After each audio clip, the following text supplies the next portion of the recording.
오늘도 주일 일부 예배를 통해 하나님의 풍성한 은혜를 누리시기를 소망합니다.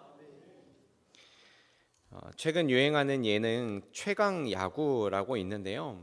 여기에는 이제 은퇴한 명장 김성근 감독이 출연을 합니다. 저는 야구에 대해서 잘 모릅니다. 그런데 이 미디어를 통해서 보게 된 김성근 감독이라는 사람이 참 멋진 사람이다라는 생각이 들었어요.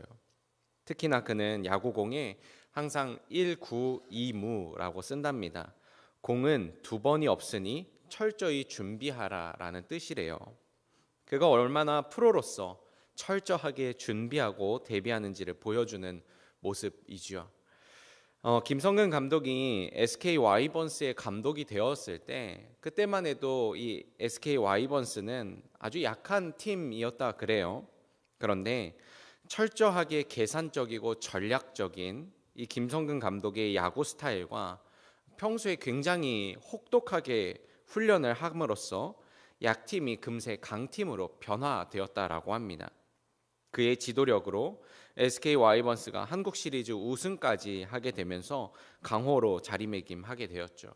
단 한 사람, 그 한 사람이 팀을 변화시키고 성장시켰습니다. 훈련 방법이라든지 경기 전략은 사실은 이 한 사람 뒤에 일어난 일이었다라는 거죠. 사람들은 대부분 어떤 일을 함에 있어서 또 어떤 성과를 내는 거에 있어서 무엇을 어떻게 해야 하느냐 하는 거에 집중을 합니다. 우리는 보통 이런 걸 방법론이라고 하죠.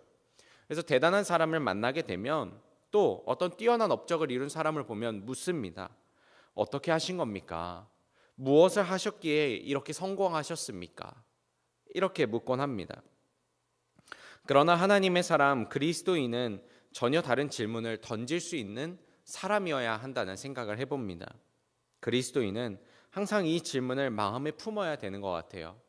그건 바로 누구인가 하는 질문입니다.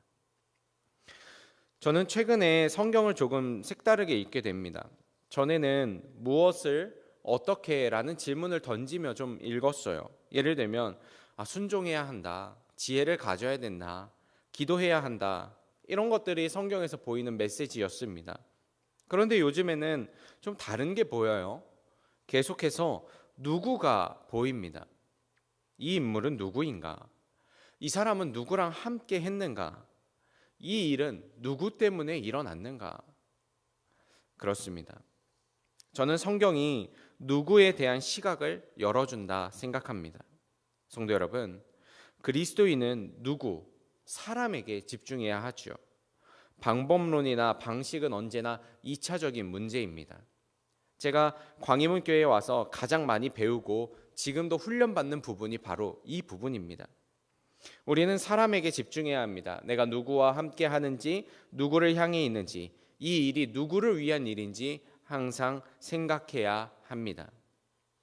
오늘 우리가 읽은 말씀은 오병이어 사건인데요. 이전에 요한복음 5장에서 1년이 지나서 또다시 유월절이 되었습니다. 물론 예수님은 그 1년 동안 수많은 이적과 치유, 기적들을 보여주셨지만 요한은 의도적으로 이야기들을 선별하면서 다른 이야기를 넣지 않았어요. 당시 유대인 중에는 예수님을 대적하는 이들이 많았습니다. 그들로 인해서 예수님은 AD 29년의 유월절은 예루살렘에서 예배를 드리지 못하셨죠. 그랬기 때문에 오늘의 사건, 누가복음에 따르면 벳세다에서 오병이어 사건이 일어났습니다. 예수님께서 길을 나서시자 수많은 사람들이 쫓았습니다. 아마 예수님으로부터 치유받고 싶었던 사람들인 것 같아요. 또 그 외에 구경을 하는 사람, 뭐라도 하나 건져보려는 사람, 또 예수님의 말씀을 듣고자 하는 사람들, 또 대적하는 사람들도 있지 않았을까? 여러 사람들이 예수님을 따랐습니다. 그리고 주님은 그들에게 말씀을 가르치시죠. 그런데 이런저런 말씀을 가르치다가 예수님이 갑자기 제자 빌립에게 물으신 거예요. 5절입니다. 우리가 어디서 떡을 사서 이 사람들을 먹이겠느냐? 빌립은 조금 당황하지 않았을까 싶습니다. 생각하지 못했던 질문을 받았기 때문이에요. 주님이 어떤 의도로 이런 질문을 하시는 걸까 파악하기가 어려웠을 겁니다. 그럼에도 불구하고 빌립은요, 굉장히 뛰어난 사람이었습니다. 금세 앉은 사람들의 인원을 파악하고 대충 얼마 정도의 금액으로 어떻게 먹을 수 있는지를 추산해 내었죠. 6절입니다. 빌립이 대답하되 각 사람으로 조금씩 받게 할지라도 200데나리온의 떡이 부족하리이다. 빌립은 200데나리온이면 넉넉하지는 않아도 조금씩은 먹을 수 있다라고 말합니다. 빌립이 얼마나 뛰어난지가 이 말에 나와요. 그는요, 이미 이 사람들을 배불리 먹이는 것은 합당하지 않다, 이건 합리적이지 못하다라는 걸 이미 상정하고 있습니다. 그리고 빌립은 예수님의 의도를 나름대로 추측한 거죠. 말씀을 듣다가 배가 고프니까 요기 정도 하는 수준으로 간식 정도를 준비하면 되지 않을까 하는 예상을 합니다. 그래서 예수님의 질문에 가장 합리적이고 효과적인 답을 마련했죠. 예수님이 뜻하는 것을 어떻게 잘 해결할 수 있는지 방법을 찾아온 겁니다. 말씀을 잘 생각해 보십시오. 빌립은 지금 예수님의 질문에 어디에 집중하고 있는가? 무엇을, 어떻게, 얼마에 제공할 수 있을까? 여기에 집중하고 있습니다. 그리고 예수님은 이미 이런 빌립의 반응을 예상하고 계셨습니다. 이 작은 에피소드에서 우리는 빌립이라는 사람에 대해 알게 되는데요. 그는 매우 신중하고 확실한 것을 추구하는 완벽주의적인 사람이었던 것 같아요. 오늘 본문에서도 그렇죠. 예수님이 이 사람들에게 먹을 걸 주고 싶다는 말에 빌립은 계산을 했습니다. 합리적인 가격 선에서 제시했어요. 이런 사람들은 일을 맡기면 아주 철저하게 지키는 스타일이죠. 예수님이 빌립에게 물으신 이유, 그리고 어떻게 하실지 아셨다라는 것은 평소에 빌립이 어떤 스타일이었는지를 잘 알고 있으셨다라는 겁니다. 그런데 이런 빌립과 같은 사람이 잘 못하는 게 하나 있습니다. 그건 뭐냐면 들이대는 걸 잘 못해요. 옆에서 이 이야기를 듣고 있던 제자 안드레를 보십시오. 안드레는 빌립과는 다른 사람입니다. 그는요, 들이댈 줄 아는 사람이에요. 예수님이 빌립과 대화를 나누는 사이에 한 아이가 안드레에게 자신의 도시락을 가지고 왔습니다. 예수님께 드리고 싶어요. 안드레는 그 도시락을 열어봤어요. 양이 별로 되지 않고 대단한 음식도 아닙니다. 그런데 안드레는 알면서도 이걸 예수님께 들이댑니다. 9절입니다. 여기 한 아이가 있어 보리떡 5개와 물고기 2마리를 가지고 있나이다. 그러나 그것이 이 많은 사람에게 얼마나 되겠사옵나이까. 안드레는요, 이걸로 사람들을 먹이는 건 불가능하다라는 생각을 합니다. 그저 한 아이가 가져온 게 너무 기특하고 예뻐서 들이댄 것 같아요. 어쩌면 그 마음에는 예수님, 혹시 배고파서 그러신 거면 이거라도 좀 드십시오라고 하는 마음으로 가져왔을 것 같습니다. 안드레도 생각하는 거예요. 이 사람들을 다 먹이는 것은 불가능하다. 도무지 방법이 없다라는 겁니다. 이들은 도무지 방법을 찾지 못합니다. 한 명은 방법이 없다 말하고 한 명은 자신이 생각해도 대안이 되지 않는, 아무런 어떤 가늠되지 않는 대안을 가지고 왔습니다. 둘 다 방법을 찾지 못한 거죠. 성도 여러분, 우리는 이 점에서 본문과 마주 앉게 됩니다. 우리는 때때로 방법을 찾지 못할 때가 있죠.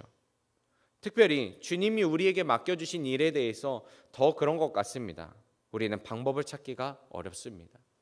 아니, 도무지 방법이 안 보입니다. 조금 개인적인 이야기를 드리면, 죄송하지만 그저 젊은 목사의 푸념이라 이해해 주시면 감사하겠습니다. 저는 분명한 소명과 하나님의 부르심, 비전을 가지고 이 자리에 섰습니다. 하지만 때때로 주의 길을 가면서 목회를 한다고 하면서 뭘 어떻게 해야 될지 잘 모를 때가 너무 많이 있습니다.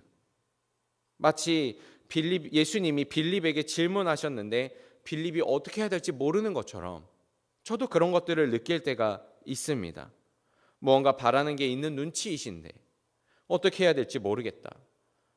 대체 지금 나에게 원하시는 게 무엇일까? 가늠이 되지 않을 때가 너무 많이 있습니다. 아주 조금 더 솔직하게 말하면 저는 목회가 무엇인지 아직까지도 잘 모르겠습니다. 너무 솔직한 건 아닌지 모르겠습니다. 오늘의 이야기는 여기서 묻어주시면 감사하겠습니다. 때때로 그런 생각이 드는 거예요. 지금처럼 하면 이게 목회인 건가? 아니면 다른 뭔가가 더 있는 건가? 담임 목사가 되어야지만 알 수 있는 뭔가가 있는 건가? 도통 모를 때가 많습니다. 여전히 막막해요. 얼마 전에 정규용 전도사랑 이런저런 얘기를 하다가 대화의 끝에 이런 말이 나왔습니다. 근데 나도 목회가 뭔지 잘 모르겠어. 그냥 하는 거야. 그냥 이렇게 대화를 마무리했습니다. 솔직한 제 심정이에요. 저부터도 눈먼 봉사 같습니다. 그래서 오늘 본문이 저에게 깊이 다가왔는지 모르겠습니다. 도무지 방법을 모르는 제자들의 마음이 꼭 제 마음 같아요. 그런데 어찌 이것이 저만의 이야기일까요? 여러분들도 혹시 비슷한 마음은 아니십니까?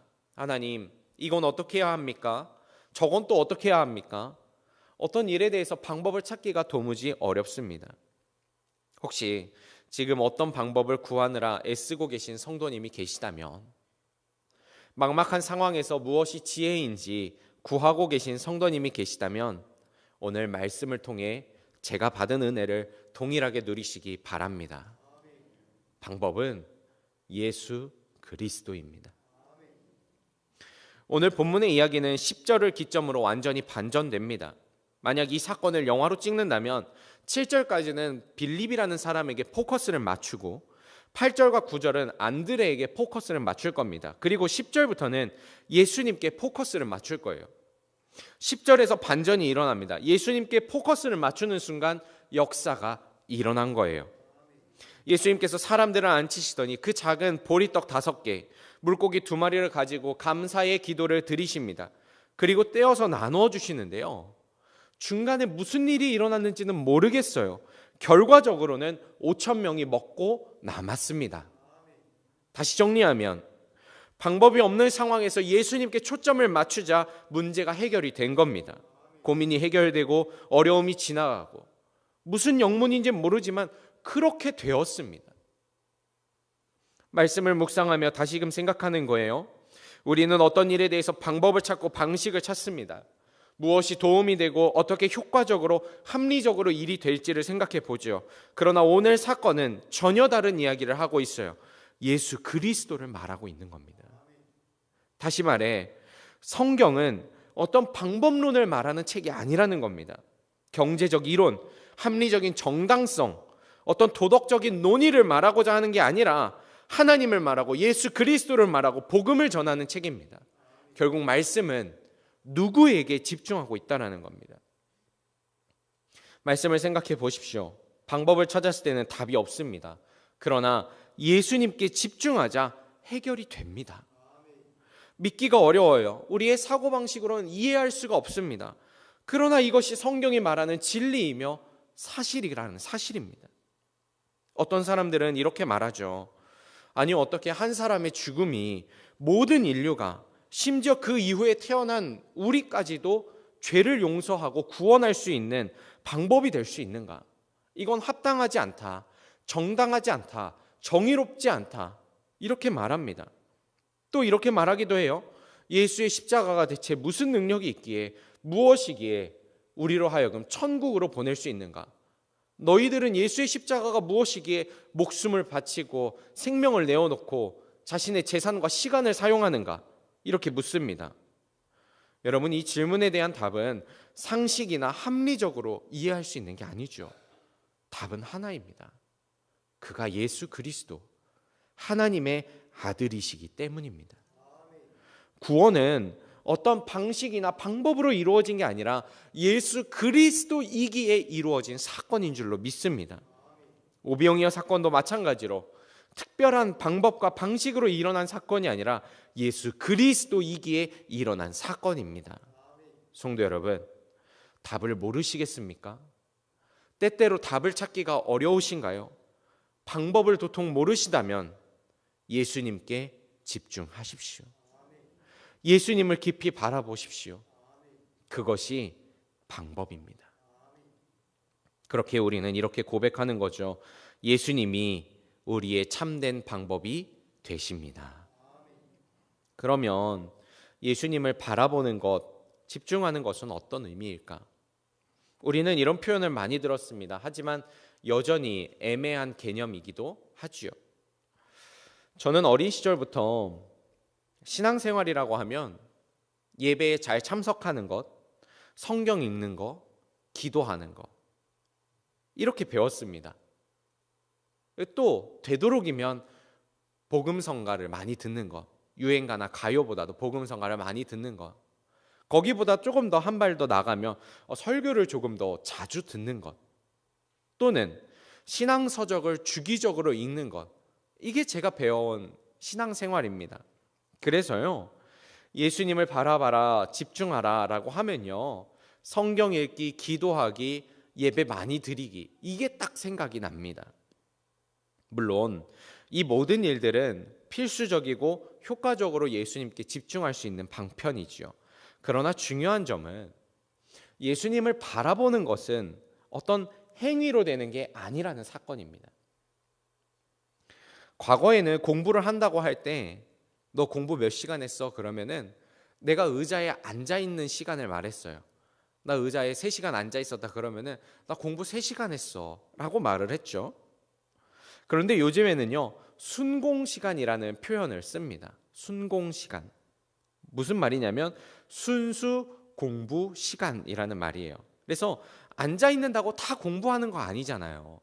딴짓도 하고 낙서도 좀 하고, 아유, 이따가 뭐 먹지? 뭐 이런 생각도 좀 해보고, 인간관계에 있어서 어려운 점들에 대해서 고민도 해보고, 내가 좋아하는 사람이랑 이름 점도 한번 쳐보고, 뭐 별거 다 하잖아요.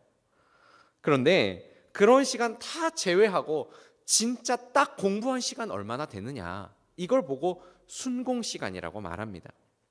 물론 의자에 오래 앉아 있으면 공부를 많이 하긴 할 거예요. 하지만 앉아 있는다고 다 공부하는 건 아니라는 겁니다. 마찬가지인 것 같아요. 성경 읽고 기도 오래 하고 예배 많이 드리면 아무래도 예수님을 더 바라보고 집중하겠죠.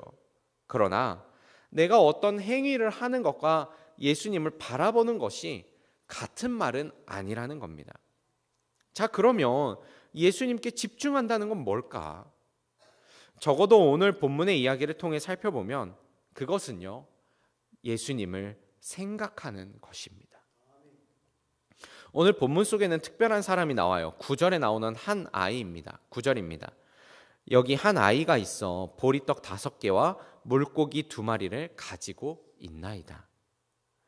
오병이어 사건은 모든 복음서에 등장하지만 이 아이는 요한복음에만 등장합니다. 사도 요한이 예수님의 이야기를 선별해서 적었다라고 이야기를 드렸죠. 그럴 때 그가 특별히 이 이야기를 기록할 때 이 아이에 대해서 일부러 기록을 했습니다. 왜일까? 이유는 다른 것이 아니라 그 아이가 주님을 위해서 자신의 것을 드렸기 때문이라는 거죠. 어떤 마음으로 드렸을까? 예수님을 생각하는 마음으로 드렸을 겁니다.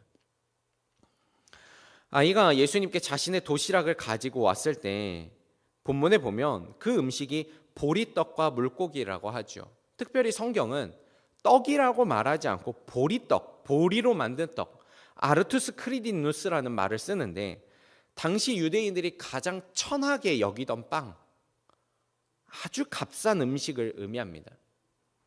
또 물고기에 해당하는 단어는 우리가 잘 아는 단어 익투스가 아니라 옵사리온이라는 단어를 씁니다.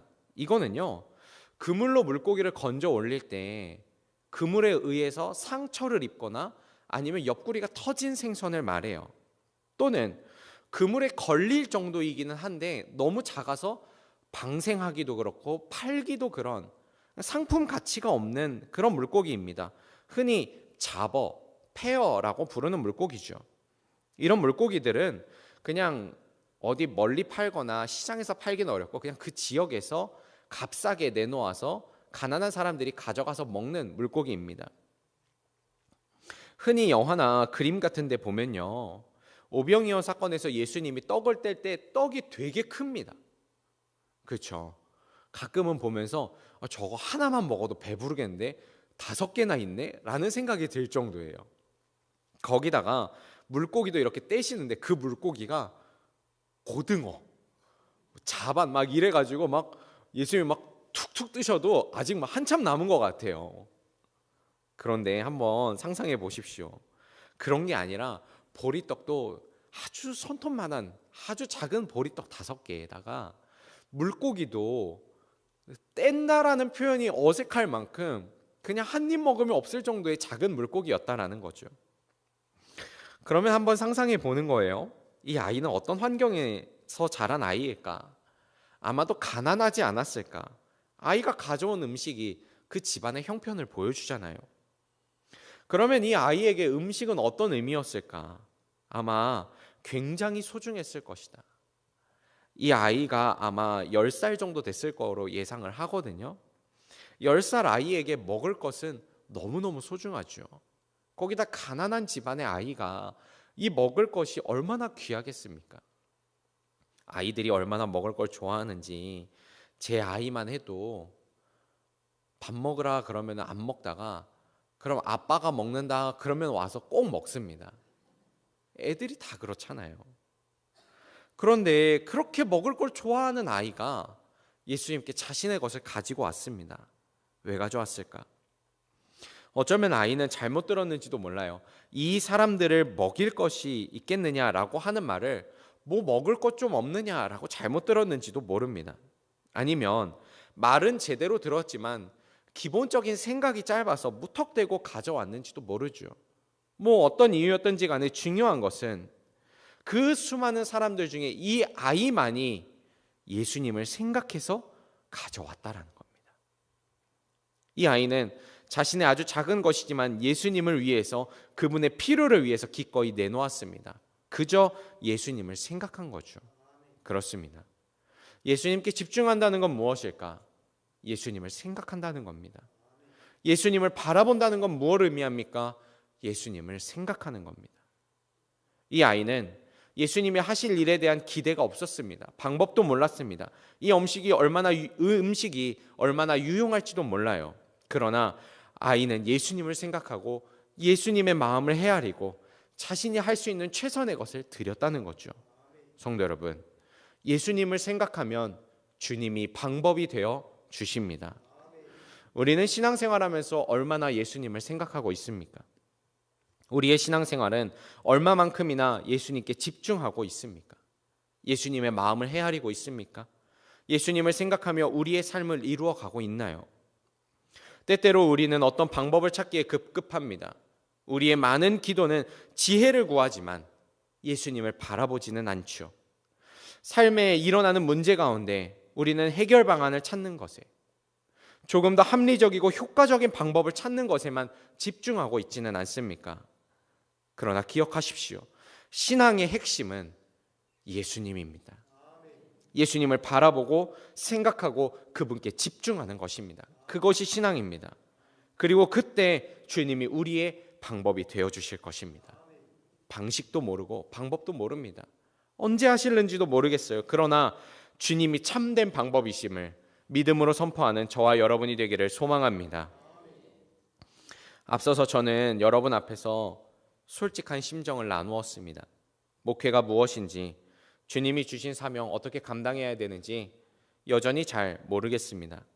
그러나 이 시점에 오늘 말씀을 준비하고 묵상하면서 한 가지를 분명히 하고자 합니다. 예수님을 생각하겠습니다. 저의 목회와 앞으로의 사역을 주님이 어떻게 이끌어 가실지 모르지만 그저 주님께 집중해 보고자 합니다.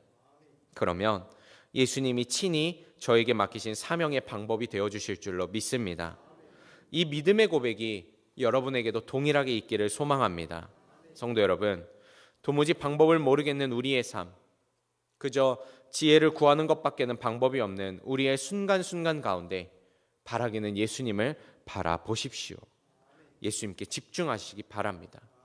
예수를 깊이 생각하고 매일의 삶 가운데 예수님을 생각하는 시간들을 늘려가시기 바랍니다. 삶의 선택의 순간마다 예수의 마음을 헤아리십시오. 그때 막막한 삶의 순간을 오병이어의 역사와 같이 놀랍게 풀어가시는 하나님의 아들 예수 그리스도의 능력을 경험하시리라 믿습니다. 바라기는 새롭게 시작하는 한 주는 예수님을 깊이 생각하는 저와 여러분이 되기를 축복합니다. 기도하겠습니다.